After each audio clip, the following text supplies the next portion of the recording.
Hello, folks. Drew here from Cycletivity Studios, today with another show. And today's topic is climate change. Now, this is a huge topic. We could spend months studying this. There's all different types of models of every size, shape, and form, and not be able to cover it all. We're just going to go through it and cover it basically in a nutshell today. And of course, when you're talking about climate change, you're talking about the carbon cycle. And it's important to put this in the proper perspective too. Carbon, of course, is a very common element in the universe. It is created in stars and is possessed in heavenly bodies all throughout the universe, and asteroids and nebula and so forth and so on. All throughout the universe, it's present here on Earth, in the oceans, the atmosphere, the rocks, the soils, the plants, the animals. It's everywhere. Okay? It's everywhere. And of course, when we're talking about the carbon cycle, we're not necessarily talking about carbon, and we're not talking about carbon in a solid form. We're talking about carbon in a clear gas, which again is just a natural gas that occurs throughout the universe. All right? None of this is unique to human activity or to our biosphere. Okay? Now, this gas has properties that cause it to hold the heat in, okay, that prevent heat from radiating through it, basically. And again, this is not unique to carbon dioxide. Methane has the same properties. Many gases do. But of course, CO2 and methane as well, for that matter, has these properties.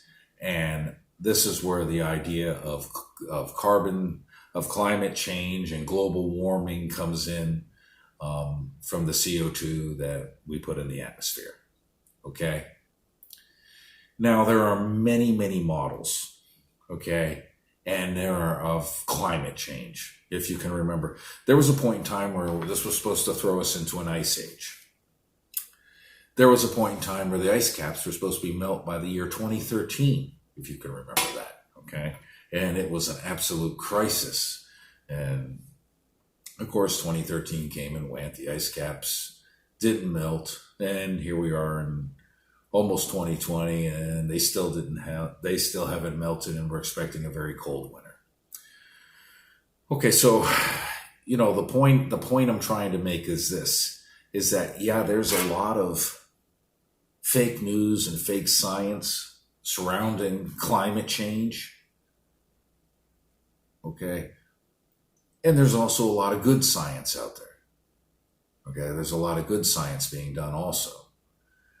And basically, we need to just focus on what it is we can be sure of here, and stop worrying so much about models and so forth and so on, because it really doesn't affect what it is we're doing here and the solutions we're presenting. Okay? So what can we say and be fairly sure of? Okay? And that is, our current way of doing things has altered the air, the water, and the land chemically. Okay? And that this will have ramifications, deficits we hand the future. Okay? Because it's not going to have positive ramifications when you do this. It has a tendency to have negative ramifications. Now, maybe some of it won't matter that much. Some of it's going to be a big deal. Okay? And it's not necessary for us to do this in the information age. All right? And presenting the solutions are the purpose of this series, and what the future episodes on this are going to be about. But I think that basically is what we can say for sure, is that we are altering things, and that it is going to have a negative impact on the condition we hand the future. Okay? That's basically it in a nutshell.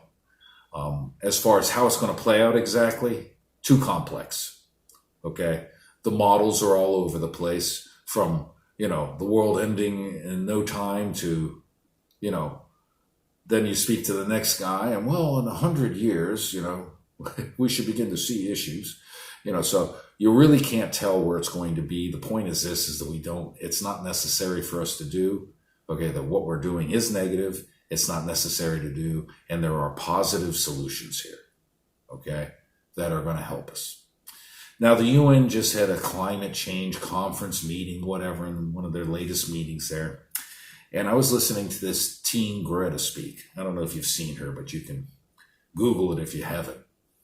And she was very angry and self-righteous and bitter. And, it was just really, really disappointing to listen to, because the whole thing was just riddled with identity politics, and people are focusing on economies and economics. And, it's exactly the type of mentality that's going to, number one, permanently leave us in gridlock. Because for every person she alarmed into action, she also just alarmed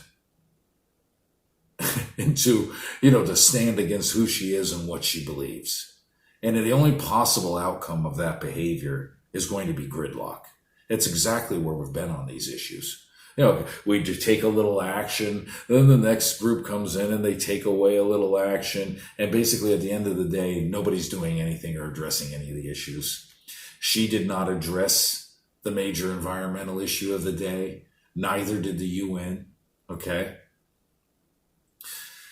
So, and that's something we're going to cover in the next show. That's what the major environmental issue of the day, the one that we should really be talking about, the one that should be on center stage here, is not the carbon cycle, but the issue that should be on center stage. That's what we'll cover in the next one. Okay, so the question of the day, the great question, do I believe? Are you a climate denier? Do you believe? Okay, and yeah, to a certain extent, I do believe in what they're saying, but I'm very apprehensive about any one of their models, because so many, first of all, the issue is so complex. There is a lot of fake science out there on top of it, which grossly complicates everything. There's a lot of identity politics influencing it all. Okay, that again complicates it even more beyond what it would be if you were just to deal with this on logic and reason. But I do believe that we're altering the environment, okay, and that us altering that environment is going to have a negative impact on the future on the condition we hand the future, and that we have a responsibility to correct that. And that correction does not require us to get rid of engines. It does not require us to hand over centralized control and all these other bizarre things that are being suggested as the solution. It does not require us to destroy our economy. I would like, just to the contrary, we need to be focusing on our economics. We need a robust economy, okay? And it's going to be the corporations. If this gets done, it's going to be the corporations that do it for us. Okay. No, obviously they're not going to do it for us in the sense that, that these people are out there doing things for us. We are the corporations. Okay. And that's going to be what facilitates the change. Just as it brought in the Industrial Revolution, just as it brought in the technological revolution and the information age, it's also going to bring in the new age of, environmentalism. If you're not using the corporations, what on earth do you plan on using? Okay? What on earth would it possibly be? Of course, it has to be the corporations. They're the ones that need to do whatever we need done. Okay?